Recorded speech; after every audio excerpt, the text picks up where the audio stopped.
Um, Coming to you from New York City.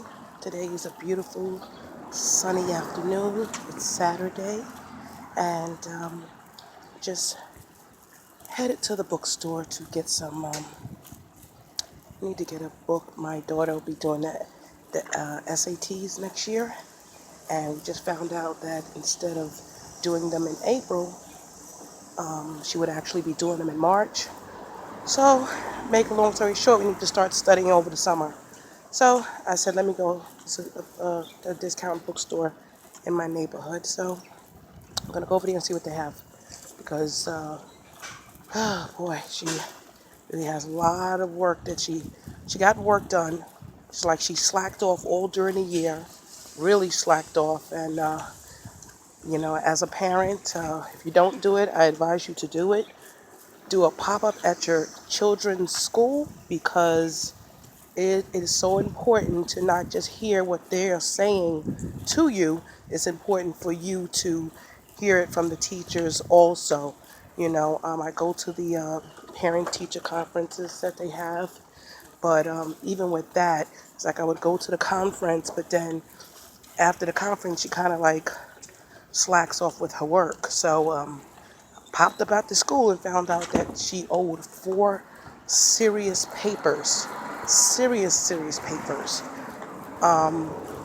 and she wasn't telling me. And in her mind, she just kept saying, oh, I'm going to get it done. I'm going to get it done. And when she was confronted, she said, oh, I'll get it done. And it's like, do you not get it? You're down to the last 2 weeks of school. When you're saying you're going to get it done, how are you going to get it done? Just being young and, naive. I'm sure I did the same thing. But the difference is the work that she's doing and in the 10th grade is actually college level work. Because some of the things she was doing, I was like, I can't even help you with that. Like really difficult things. And, it's a paper she would have to write and then answer questions. And when I say questions, I mean the questions, you're doing a paper and a half on the questions. So it was a lot of work, but thank God, she didn't sleep. I didn't sleep because I wanted to make sure I promised her teacher she would get it in. So I was right there with her through the whole thing. And she thanked me. Thank you, Mom, for just being there for me. And I said, okay. It's like, I get it now. I understand that when children graduate, I'm going to be really honest. I thought when they graduate, you're happy for them.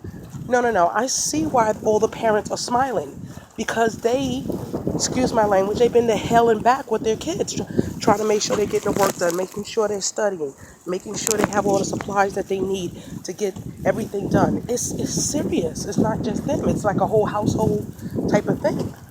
So it's a big accomplishment to get them graduated. It really is. But today I was able to catch up with some videos, and I watched some of Karen KLBS, some of her videos, and it really, really hit home to me. It really did. But the one I'm going to speak about right now is the one we talk about how do you deal with anger now, or I guess anger, emotions, because you can't run to food. And I will say that I saw all the videos. I heard everything everybody told you that could happen, would happen. Be wary of that. We know, well, if you don't know, I'll tell you, some people run to sex because number one, you're smaller. And, I guess if you have a partner, you can do more than you, cover my eye like this, son. You can do more than what you were able to do before. And in some cases, if you don't have a partner, you might go look for one because I guess the need is there or whatever. You have, so like sometimes they say uh, that you might have felt like dead, and now losing weight and being healthier and have more energy, it's like you're alive. And so um, that's something that some people deal with. Some people deal with gambling, some people deal with drinking, and some people develop a shopping addiction. And so I'm from the school of, you don't want to claim anything. But I will say that there was a discount store in my neighborhood that I would always go to. And the reason why I still go to the store, but I used to go to the store every week. And the reason I did that is because when I say discount, I mean if you were anywhere from a 3X all the way to a 5 or 6X, you could go and get a blouse for $6.99. And then on top of that, they might take off 20%. So that means you're basically paying close to nothing. And Lane Bryant, Worthington, Jones, New York and Company. It's another one. Catherine's. Yeah, they have all those different names.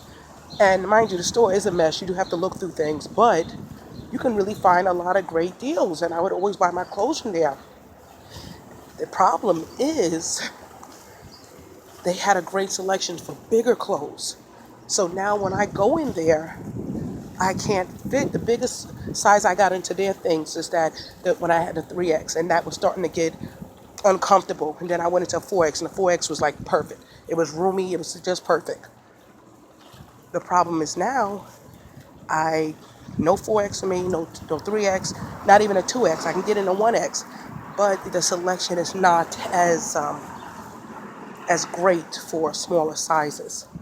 So what can you do? I have to find. I don't want to get into the online because I would order online, and then sometimes it looks perfect when you're ordering it. Then you get it home, it just doesn't fit you right. It's like that, and you got to deal with the shipping and going back and forth. So I just have to find another store. But I have, like I said, I don't want to claim anything, but I just have to put it out there. I do love the look of shoes now. And when I say I love the look of shoes, my foot went from a 10. Some brands I would have to wear 11 wide.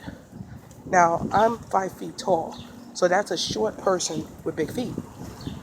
And now my foot is between a 9.5 and a regular 10. And so the choices have opened up. I have more options now. And I mean, I never thought I'd say it because I was always the one that when I went somewhere, I was always overdressed. I love sneakers now, guys. I love sneakers.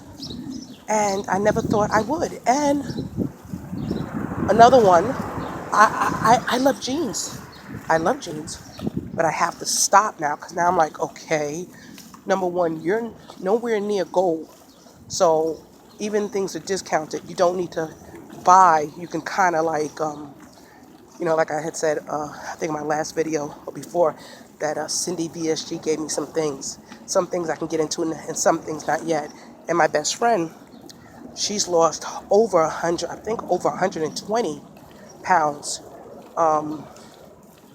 also. And so she's giving me stuff. So it's just like, why do I still feel the need? Even when I have things that people have given me, I still have that need or that feeling that I got to go spend some money.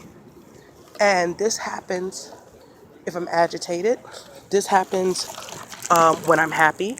I just kind of want to spend something. And it's just like, my issue is that I don't have a influx of money coming in. And sometimes, even if I have $20, in my mind it goes to, I wonder if so-and-so's having a sale. JCPenney, or let me go look, the sandals, all the sandals out there, and everything's looking nice. And I've had to say to myself, what are you doing? What are you doing? So I don't know if this is a normal thing because I just couldn't, my choices were so limited before, and now I have more choices, and this is just normal, and it's no big deal. Or is this an issue, and I better check it now? I don't know. But, my oldest, who is 15, she has said, wow, Mom, you have a lot of sandals. And now when I say a lot, okay, for me, hold on, my eyes, these allergies, okay. So when I say a lot, normally for a summer, I would have, I guess, one pair of comfortable sneakers, and then a pair of sandals, and then like maybe a pair of like slip-on quick, like if you go to the beach, flip-flops. I would have one and one.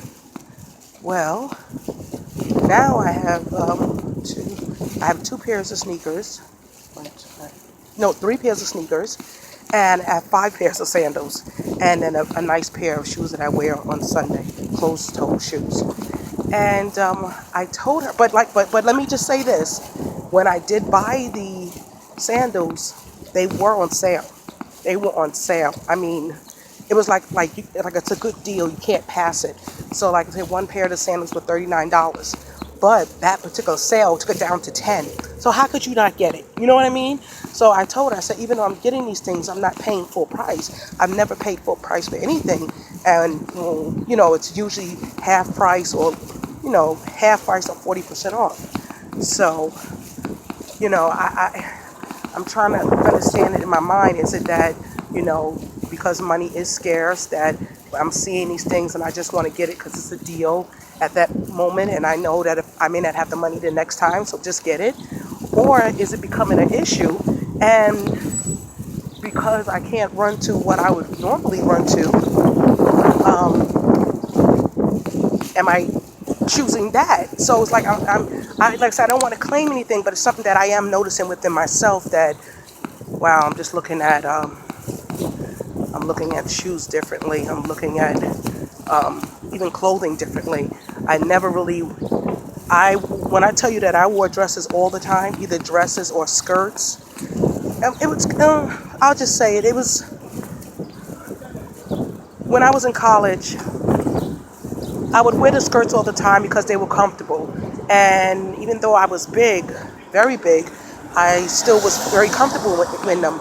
And I remember one time, I guess it was laundry day or something, and I was kind of like going through my closet. Sometimes I would wear pants, but for the most part, out of 5 days a week of school, I'm wearing a skirt, I'm wearing a dress. But there was one time, I'll never forget it, that it was laundry day and everything else was dirty. So I went and I wore a pair of dress pants, and it was an issue, guys. It was an issue, and when I say issue, I mean people like noticed it, and they was saying like, oh, sorry, somebody's over there having an argument with somebody. Okay, but anyway, it was an issue, and I say issue, I mean it was brought to my attention, or it was acknowledged that you're wearing pants. Wow, I thought you were Muslim, and I said no, I'm not Muslim.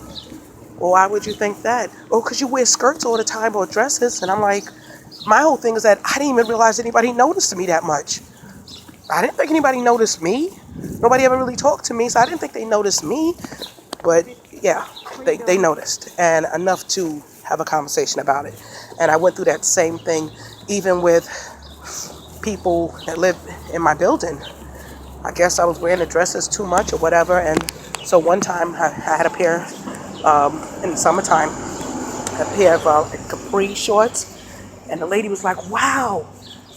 Now this is not weight loss time. This is just like regular time. I think at that time my highest was 3 something. I might have lost 40 pounds, but in turn I gained it back anyway. But she was like, wow, you look good in jeans. Why do you wear dresses all the time? They don't do you justice. And again, I didn't think it was an issue. I didn't know it was being looked at like that, but apparently I was. I'm just wearing my stuff. I've never looked at anybody, not that I know of. Maybe I do it, I don't even realize it. I've never looked at someone and been that conscious about what somebody's wearing. It's not my business. I really don't care, but you'd be surprised. People, hey, how you doing? And they're, watching you. You don't know it. I would have never thought that would have been an issue that, somebody would really come out and say that, So, but now I am noticing that for myself, that when I wear the jeans, they're comfortable. And I guess I just didn't wear them before as much because of the rubbing of the legs, which I still have, definitely, because I definitely have the large size. That hasn't gone anywhere. They're smaller, but they're still there. So I still have the rubbing, but it's not as much. And so I don't know. I don't know. So it's like when you have, whether you're angry or it's like displaced emotions, you don't know how to react in a situation Normally, if you were stressed, you go eat something. If you're happy, you go eat something. But you can't do that anymore. Or even when you want to do it, you can't do that. You can't. I mean, something just gets to a point where after a few bites, there's no going no more. There's no going no more. Not for me, at least, because you push it, and I guess you would be in. I mean, I've had a bite. I've had maybe 3 bites or something, and that's been too much, and it's just there, and I'm like, okay. And there's been food in my mouth, and I felt already full. And if I had to spit out what's in my mouth, because I'm like, this is not going to go down. This is going to hurt me. So I've had to spit out that last bite, So I don't know. I think with my girls a little bit before, I was a little bit lax in my parenting in terms of if I tell them to go do something, yeah, okay, mom, I'm going to do it, but they kind of take their time. And now I get up, I look them in their faces, both of them, and I say, I said, do it now. Whereas that before, I think it was like, okay, mom, I'll get to it. Okay, well, hurry up and get to it. But guess what? Maybe it wouldn't get done, or maybe I would do it, or they would do it when they were ready. But now, I don't have that same pain that's keeping me laid up. So it's just like, oh, no, no, no, do it now. Do it now. So for them, I guess they would feel like I'm maybe on their backs a little bit more, but that's okay. That's what I'm supposed to do. But I would encourage everyone to just think about that. What do you do with your emotions now? How do you deal with things? Even happiness. How do you deal with that when you want to go out and celebrate something, but you can't celebrate in that way? I am kind of used to it when I go out with my girls. I already know I'm not gonna finish it, so I already get my doggy bag, and they don't say anything. I'm used to it. I'm going out with people, and it just nope. You just know, get your doggy bag, and not just doggy bag, but doggy bag, and then don't try to overdo it, because after a few bites, that's it. You're full. So I've dealt with that. So even in happy times, how do you deal with not being able to eat? Emotional times, how do you deal with not being able to eat? I've had issues with my employment situation, and when I tell you, that's been up and down, and my emotions, and it's been a lot. It's been a lot on top of the thyroid issue, so it's been a lot. But I guess it's just one day at a time. That's all it is. But it's definitely not easy. This is the thing that when they tell you, well, when someone assumes that this is easy and they make the comment, oh, that you had surgery and oh, you took the easy way out, there's nothing easy about this. My scale hasn't moved in 3 months. And outside of my family and my girls, outside of my immediate family, my girls, I wouldn't want to tell anybody that, because they wouldn't understand. People feel like you went through the surgery, you did this, you did that, scale's not moving now, why? Why is the scale not moving? They don't understand. It is what it is. Because I don't even understand it, so I know they're not going to understand it. So it's a lot to deal with. It's a lot to deal with. So even when that scale's not moving, you have to still push on and keep doing the right thing. And that's about it. But it's not easy. It's not easy. Okay, guys. I almost to the bookstore. Okay. Just some food for thought. Okay, take care.